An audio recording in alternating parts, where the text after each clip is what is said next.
My name is Taylor Marsh. I am a psychology major with a minor in the teaching pathway. I am also the president of Soronian, also known as Iota Kappa Omicron here on campus. So that's me being a woman in leadership. And yeah, I'm a senior here at Olivet. Right, hi, I'm Sophia Spar. I'm a sophomore. My major is exercise science and my minor is social work, and I'm also the SGA president here. Well, thank you, ladies, for being willing to share vulnerably and stepping into this courageous space. We're going to start with this first question. How do you find the courage to lead in environments where female voices may be underrepresented or undervalued?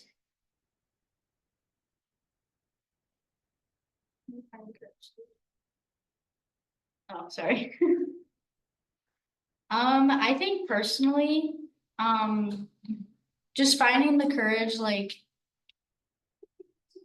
I don't know how to, like, as a little girl and as you grow up to be like a woman in leadership, just finding the courage from your peers and from the women that you are raised around you. Personally, me, like my grandma, just an example, like being raised around her. She's definitely a person who's given me the courage to lead in different environments. I mean, I don't know about you guys, but I think family members play a huge part. Yeah, and piggybacking off what you said, Yeah. I have a younger sister, so I know for me, being a woman in leadership, a lot of the decisions I make are to better what I think she will experience, because I want her to go through the world in a way that I didn't have to go through, like something better for her. And if I see she's going through a problem or I'm going through a problem, and I see a lot of the girls are going through a similar problem, I feel like who better than me to address this? I'm not gonna leave it up to someone else who doesn't understand the problem as well as I do to try to address this and fix this for me and for all the women that it's gonna affect in the future. And then going off of Jaden, I have an older sister that I look up to. So seeing her, she's 2 years older than me. So seeing her go through like college or high school before me, seeing the way she was able to like lead captain for her team or just be present and voiced in theirs, like helps me know like I can do this too. Like I have the courage to go in front of people and help lead people and help them find their voices.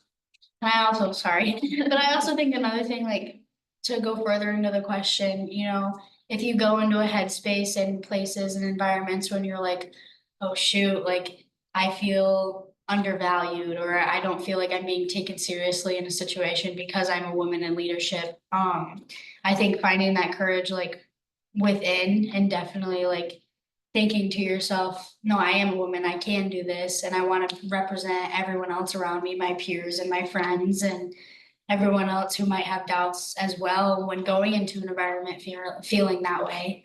I think it can definitely be shown, or definitely like finding that courage from other people, if that makes sense. Thank you, ladies. I love how you both brought in how important your role models and your family members matter to you. Deepening what you were just saying there, Taylor, how then would you suggest, like, how do you do this for yourself? How do you advocate for yourself or others in a leadership capacity? I know for me, I worked on a project last year in one of my classes, and it was called the Walking Comets. And we basically saw that there was a need here on campus to that people weren't feeling safe after hours, like when it got dark out, walking back to their apartments, wherever they needed to go to their homes. And I knew for me that as a girl, I had felt that way. I felt unsafe walking through Olivet at night. And so I thought, this program could be really helpful for me and for a lot of other people on campus. And it did get a little backlash from a lot of men on campus because they just didn't see the need. And it hurt me because a lot of these men were my friends. And I was like, you don't understand because you're not a girl and you've never had to experience life the way that I've had to experience it. So it's just like hearing their backlash, like reinforced idea to me that I have to stick up for myself and for like my fellow women. We got to stick together because we're the only ones that are experiencing life the way that we are. So like we can't rely on, oh, maybe all the people in power right now, they're all guys and they're super cool, but they don't experience life the same way we do. So we have to like advocate for ourselves and like make our voices be heard because otherwise they're just not going to be. Thank you, Jaden. I love that. And there's a part of what you were saying is because you have your perspective and your point of view. But not everybody knows what you're thinking or feeling. And that is the point of advocating because everyone doesn't know what you're going through. That's empathy. Mm-hmm. And sometimes we actually have to stand up and say what's going on inside of us, what I'm thinking and what I'm feeling. That was beautiful. And so how is Comet? Walking comments. Thank you. Yeah. Walking Comet. How's it going today? It's actually been doing really good. We just lost a lot of seniors that we were working with in the project, so we are working with the school to try to implement it and not have it rely directly on students, just to have it be more of a permanent structure here on campus. But we got a working pilot program up and running last semester. So yeah, it was successful. It sounds like you're really challenging the status quo and pushing through some boundaries and barriers here. Does anyone else have any other stories where you may be challenging the status quo and pushing through barriers? I personally, I think as being a woman in leadership as the president of a sorority is like a huge thing. It's a house full of women. And I think emotion is definitely a huge, I guess, boundary to pass through. We as women are stereotyped, I guess. I don't want to say this in the wrong way, but as emotional creatures, we are emotional people. And I think it is very hard sometimes to, be a structure and authority, but also to show sensitivity as a woman.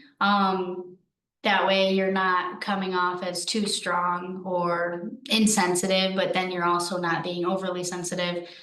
So I think pushing the status quo in that way, like in my sorority, dealing with other houses or, we're huge planning event, like we've planned so many events with other houses and we do so many things with the school. And I think it is very difficult sometimes to push those boundaries when speaking to other people, and just voicing your opinion because you don't want to come off as too much or too little, if that makes sense. It sounds like this is breaking the glass ceiling. Yeah. Yeah. Sophia, do you have?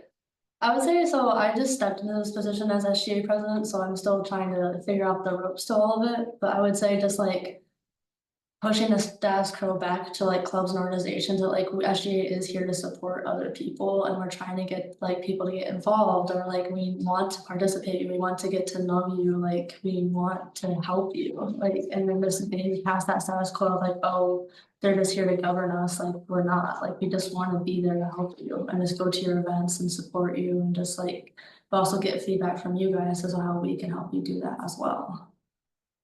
So it sounds like there's a new emerging vision that's coming out of SGA. Oh yeah, for sure, yeah. But if you were to bottom line it, what would you say it is today? Right now we're just trying to like our motto is kind of just being the voice of the students, but we still want to push to being that, but also like we're here to help, like that's what we are. Like what we're doing, what was never done before. And that's courageous, isn't it? Mm-hmm. What do you think has been your hardest challenge so far? Honestly, just getting in contact with the clubs and organizations and just being like, letting them actually know we're here to support them. Cause like we've sent out numerous emails trying to just let people know we're here. And then a lot of people just come back to us and be like, oh, like we didn't know this was happening or going on, or like it is. We love to get you to actually just contact us and just help us help you. That sounds like you're building relationships. Yeah. Mm-hmm. That's beautiful. I wanted to ask, Taylor, you mentioned something about emotions and being in a woman, surrounding house with so many women and the emotions. And so I wanted to ask a question about resiliency. How do you maintain your leadership focus whenever you might have setbacks or doubts? Personally, I just remind myself of my achievements and the positive impact I have. I do make it a point to stay connected with my support networks. Even my friends and my peers and even the girls in the house are huge support to me. Sorry. I also sometimes even keep a journal, like just reflecting on both challenges and successes that I have. It helps me keep an outlook on where I'm going and where I'm headed. Helps me stay grounded and motivated, I guess, in a way, just to keep in contact with what I'm doing and who I'm doing it for. That's beautiful. That sounds like some real renewal strategies. Yeah. Jaden, how about you? How do you stay resilient and what do you think about nourishment? Are you a nourished female leader? I'd like to think that I am, but I think it's been tough for me and my leadership journey because so many of my peers in leadership positions have been men. So I've been like my whole life, taking the leadership qualities that men have and just being like, okay, so that's what a leader is. Then I'll act like that. I'm like, oh, that's how I should conduct myself as a leader. I need to be assertive and I can't show emotion, like you said. Like I gotta be cutthroat. I'm not. I'm a girl. I cannot do it. Like for the life of me, I cannot do that. So I think for me, when I come into barriers or and I have to stay resilient, and especially for my gender, if someone it's like in my walking comments program when men were like, I don't get this and this is dumb, we don't need this isn't a problem, just hearing that, it reminded me that I am doing the right thing. Just hearing the negativity drives me in a way. Sometimes it can shut me down, but in that sense it really did drive me because I knew that this was something that I needed and that a lot of other women on campus that I talked to needed. So just being reminded that, okay, if I don't do it, no one will, and this will make a positive impact for me and my community. And some people don't get it and that's fine, they probably never will. And I cannot sit around and explain it to every single person. But I tried, I tried, but I was like, they'll understand it someday. But right now I need to focus on what's best for me and what's best for this program that I'm working on and what my next moves as a leader are. It sounds like there's almost a call, like there's a calling for you, for all three of you. And that last piece that you said about if I don't do this, no one will. Does that resonate? And how so?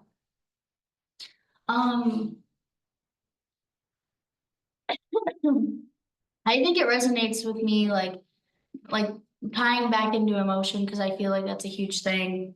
But imagine, you're in my shoes, you're the president of a sorority and a conflict arises between you and another house, or another person or anything, stereotyping is a thing. And I have to seem more approachable, but also handling my assertiveness. But still be intact with my emotions because like you said, I can't just be blunt, I guess. I have to I like my emotions. I have to, that's how I feel like I get things moved across. And I have been unfairly judged as being too emotional. So I have to balance this, which can seem difficult, but I mean, if I don't if I don't do it, who else is gonna do it? And going off of that, I've kind of been told before, not told before, but I do also get very emotional when it comes to things that I'm passionate about. So hearing from people being like I'm kind of very, very like perfectionistic too, like I need everything to be perfect. So going off of things that don't go right, it's like, oh, it's okay, like not everything's gonna go right and it's not gonna go right for everything. And like a lot of people have setbacks too, and it can't go right for everyone. But it's like, we're trying to do events and it's like, if no one does it, no one will ever do it. Like we're trying to get people to be involved on campus. Like people always come to us and like, we want more events, and then we're trying to give them more events, and then they come back and they're like, we don't want those events anymore, but it's like, no one, if we don't do it, no one will ever do it, so we're trying to just be there for them and be like, you wanted this, so we'll give you this, and then just take your feedback from there and keep continuing to do that too. It sounds, it's a lot of balancing, isn't it? Balancing, how you're going to be your full authentic self in the world, and what does that look like? And to me, it sounds like going back to Jaden, when you're talking about most of them leaders in your world who you were looking up to were men, so you were embodying a lot of their characteristics and their leadership styles. But now you are all women leaders growing into becoming adults. And so now you're deciding, so here's the question, it's all about who is the woman that you are becoming as this emerging, glass breaking, empowered woman.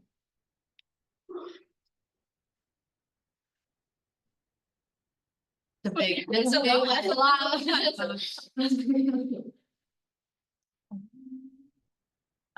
I think the woman that I am trying to be and like growing to be, I want to be more balanced, and I want to embrace my femininity and use that as a leadership tool for me. Cause I know like in smaller groups that I've worked in, that has like worked well for me to have like a more like nurturing and caring, because that's just naturally who I am. So like embracing that more and not trying to like be something I'm not as a leader, like being my authentic self.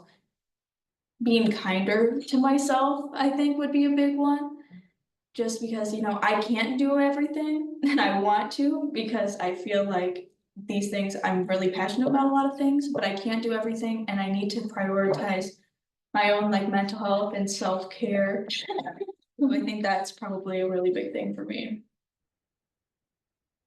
I agree. Like, I feel like when you ask someone like, who is the woman that you want to be? I feel like that is a huge, like, outreaching question. And personally, you know, the woman that I want to be someone who is assertive, but I also don't want to let go of my emotion. I want to be someone, sorry. I have one, thank you. And I just want, you know, I want my voice to be heard, but I also don't want it to be looked at, oh, well, she's just a girl. You know, and I think everyone can also agree with that, being a woman in leadership, wanting to get your point across, but also don't wanting to come off too strong. I feel like that is I feel like our emotion is a huge thing. Sorry, I keep tying it back to emotion, but I love my emotions. I feel like that is a huge thing that, what's the word? It's a huge tool, I feel like, personally, that I can use and that every other woman can use. Yeah, you know, might not be, I mean, women are strong. I just don't know how to explain it in the way I want to. I mean, we're not like as physically Yeah. assertive as a lot of people are. Exactly. That is exactly what I'm trying to say. I feel like we'd like try to foster collaboration a lot more. We want to make everyone feel included, where I think that a lot of like male leaders are like, this is the way that it's gonna be. Okay, and then people are like, yeah. We he want to gets be it. welcoming. Yeah. I want to be open-minded. That's what I want to be. I want to be open-minded. I would more say for me, just having confidence, especially like stepping into this role, like pretty young. You don't really see sophomores as presidents of things, Yeah. especially a really big organization. So just like not doubting myself and being like, we're doing what we need to do, and just like not stepping back from that and being like, we're going in there with full confidence and we got this kind of mentality. I feel like you're all standing very tall and continuing to grow and expand into who it is that you're becoming. It's very beautiful.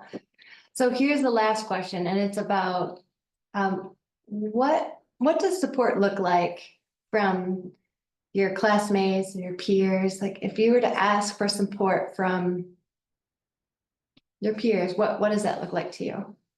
I would say for me, it's more emotional support, like just being like, if I ask if like I need help or something, they'll be like, oh, I got you, like I will definitely help you, or just like, don't be afraid to come back to me and be like, we need to change this, or like, you're doing great, but this is what needs to happen, like just like being there, but also like, if I'm doubting the stuff we're doing, or if someone else is doubting something we're doing, like within a group setting, just being like, hey, you got this, you're okay, like we can all do this together, kind of type of thing. And I think for me, like patience is a huge thing. It's everyone's first time living, you know, I really love that saying. And I think just being, you know, patient, like for me specifically in my role being the president of a sorority, you know, there's things that have to be get done, there's deadlines to make. And I'm only one person, you know, and I think definitely, you know, when I need the help, it's great to have it there. Um, I also think holding myself accountable as well, though. My position really is, you know, making sure that everyone's doing their job and getting their things done. But, you know, I'm a human being too. I make mistakes. Um, I personally am not afraid to fail. It sucks when I fail, but I'm not afraid to make mistakes. Um, but the leniency and the patience when I do make those mistakes is a huge thing, but also holding myself accountable. You know, I hold you guys accountable, but don't be afraid to hold me accountable too. Sounds mutual. Yeah, yeah, very mutual. I think for me, support, it's a very emotional thing for me. Like if I need support, I just need someone to like, I need to be able to talk about what I'm going through and someone to be like, oh, I hear you, I understand what you're saying, I'm here for you, blah, blah, blah. And I think that that's really important for me. But so yeah, that's like a big thing for me. Just like if I'm emotionally needing support, sometimes I think it's really important as women leaders to get support in our projects that we're working on, like delegating tasks and stuff. So I feel like support in that way is huge. So it's not all falling on our shoulders and we're not like taking all the responsibility. But then it's like, I want quality work. If I'm gonna ask you to do something, I know you're capable of doing it. Like put like in some effort for this. Like I trusted you. Yeah. I want you to like please give me all that you can on this project. So yeah, I feel like that's what support is to me. It sounds like high standards, high expectations, teamwork, collaboration. And a lot of it sounds like a lot of asking for things. How are you on the skill set of asking for things? A scale of 1 to 10, no problem? I do personally have a bit of a difficult time asking for help, but it's great to know that it's there if I need it. What is the barrier that causes you to not ask for things? I just don't wanna like, and not saying come off as pushy, but like I guess not burden anyone with like what I need them to do, Yeah. just be like, it's okay if you can't do it, but like, I would love for you to do this, just like. I was just raised very independent, so I Yeah. feel like my independence gets in the way of me sometimes because I'm like, no, I can do this myself, you know? But I also need to get over that because I need the help from my peers. There's a consequence. Mhm. What is it? You get so burnt out. Yeah. You're taking on everything. We can't do everything. So. No one can do it. No. That's beautiful. Well, ladies, is there anyone else in the group? We have a whole live audience today. Any other questions? Oh, I have a question. If you were to give advice to, how about the incoming freshmen that are here, could be male or female? What advice would you give them? I'd say like my advice would, just to believe in their abilities, you know, to seek out role models, definitely. I know I have role models that have severely helped me in my outlook on life and my outlook on the projects that I work on. So I think it's great to pick someone and not obviously follow every step that they make because everyone makes mistakes, but to learn, you know.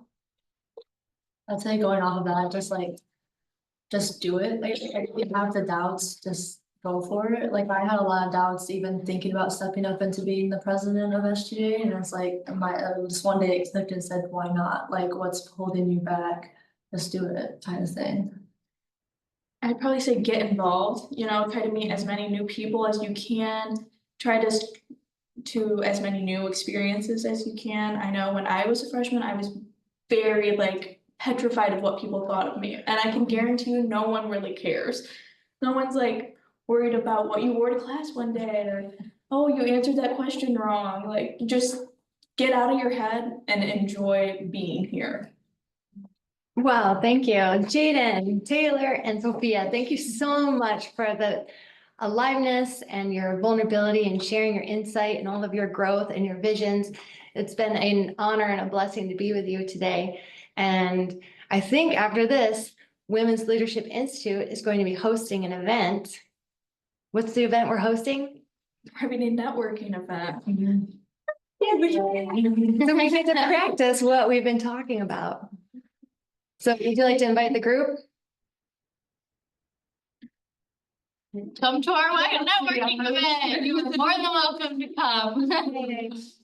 All right, well, the WLI panel is signing off. Thank you, everybody. Thank you.